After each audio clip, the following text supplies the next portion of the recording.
বন্ধুরা নমস্কার, আপনারা কেমন আছেন? সবাই ভালো আছেন তো? রিয়ান্স কিচেনকে সবাইকে স্বাগত জানিয়ে আজকে একটা রেসিপি শুরু করলাম। জানি না যদি আপনাদের পছন্দ হয়ে থাকে তাহলে পুরো ভিডিওটা দেখবেন, প্লিজ রিকোয়েস্ট করছি ভিডিও দেখার জন্য, আর চ্যানেলটাকে সাবস্ক্রাইব করবেন। এখানে আমি মুরলি মাছ নিয়েছি, তারপরে এখানে কাঁচা লঙ্কা নিয়েছি, রসুন নিয়েছি, এখানে শস্য নিয়েছি, দুটো শুকনো লঙ্কা নিয়েছি, ধনিয়া পাতা কুচি নিয়েছি। আমার যতটুকু তেল লাগবে অতটুকু আমি নিয়েছি, ইউজ করব।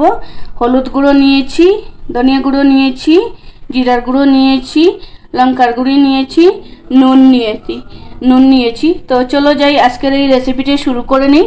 আমি এখানে মিক্সির মধ্যে প্রথমে আমি রসুনটা দিয়ে দেব।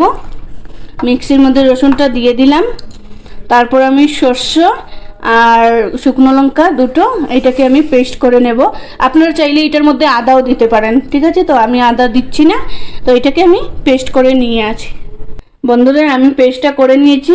এখানে আমি মুরলি মাছের মধ্যে পেস্টটা ঢেলে দিয়েছি।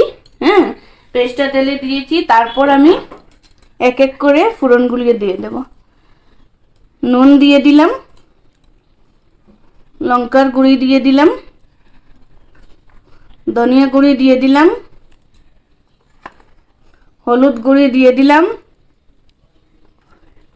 জিরার গুঁড়িও দিয়ে দিলাম, কাঁচা লঙ্কা দুটো মিডিল দিকে চিড়ে দিয়ে দিলাম। মিডিল দিকে চিড়ে কাঁচা লঙ্কার এখন কাঁচা লঙ্কার ফ্লেভারটা না অনেকটা ভালো আসে। এটাকে আমি ফাটিয়ে দিয়ে দিলাম, তার মধ্যে আমি হাতের সাহায্যে এটাকে মেখে নেব। আজকে আমি মুরলি মাছের শস্য বাটা দিয়ে সিদ্ধ করব। তো বন্ধুরা আমি ভালোভাবে মশলাটাকে মিক্স করে নিয়েছি, দেখতে পাচ্ছেন। তো আমি এটাকে 10 মিনিটের জন্য ঢাকনা লাগাবো। 10 মিনিটের জন্য ঢাকনা লাগাবো, আর ওইদিকে কড়াইটা বসিয়ে তেল গরম হতে দেব। বন্ধুরা আমি প্যানটা বসিয়ে দিয়েছি, প্যানের মধ্যে আমি সর্ষের তেলটা দিয়ে দিচ্ছি। সর্ষের তেলটা প্যানের মধ্যে দিয়ে দিলাম। সর্ষের তেলটা ভালোভাবে গরম হবে, তারপর আমি মুরলি মাছটা এখানে দিয়ে দেব।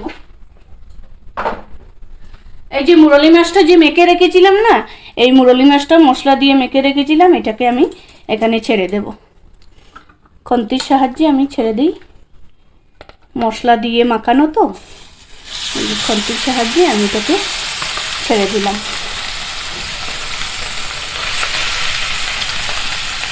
আপনাদের যদি পছন্দ হয়ে থাকে তাহলে আপনারাও একদিন বানাবেন, খাবেন, বাড়িতে দেখবেন, ট্রাই করবেন। হেভি টেস্টি লাগে, খেতে দারুণ লাগে। তারপরে আপনারা সর্ষের তেল দিয়েও খেতে পারেন। লাস্টে আমি ধনিয়া পাতা দিয়ে দেব। তো আজকের এই রেসিপিটা কেমন লাগবে আপনারা একটু কমেন্ট করে জানাবেন, আর পুরো ভিডিও দেখবেন, সাবস্ক্রাইব করবেন, নতুন নতুন ভিডিও দেখবেন। তো একটু হালকা করে হয়ে যাক।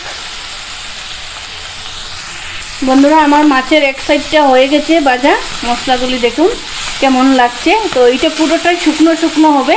লাস্টে আমি ধনিয়া পাতা দিয়ে সার্ভ করে নেব। বেশি নাড়াচাড়া করছি না, কেন কি মাছটা ভেঙে যাবে। শস্যর যে ধোয়াটা এটা আমি দিয়ে দিলাম, শস্যের যে জলটা এটাকে আমি দিয়ে দিলাম। আজকে মুরলি মাছের করুয়া হবে, তো এটাকে একটু সময় আমি এটাকে হতে দেব, হবে, তারপরে আমি ধনিয়া পাতা দিয়ে সার্ভ করব। তো বন্ধুরা দেখেন আমার মুরলি মাছটা ভালোভাবে শস্য বাটা দিয়ে কষে নিচ্ছি, আর হয়ে যাচ্ছে।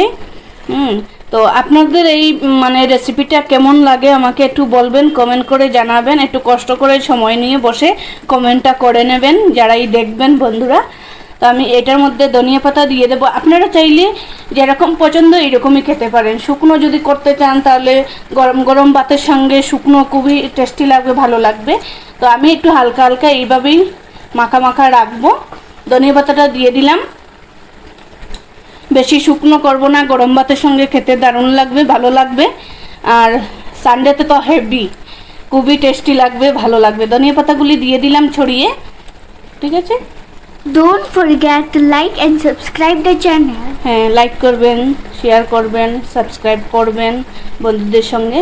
তো যদি একটুকু ভিডিওটা যদি ভালো লাগে তাহলে পুরো ভিডিওটা দেখবেন, সাবস্ক্রাইব করবেন। আঁচটা আমি বন্ধ করে দিয়েছি, আমার মুরলি মাছের রেসিপিটা হয়ে গেছে।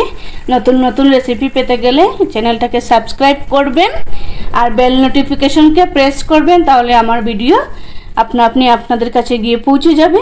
তো আজকের মতো এতটুকুই বন্ধুরা, থ্যাঙ্কস ফর ওয়াচিং।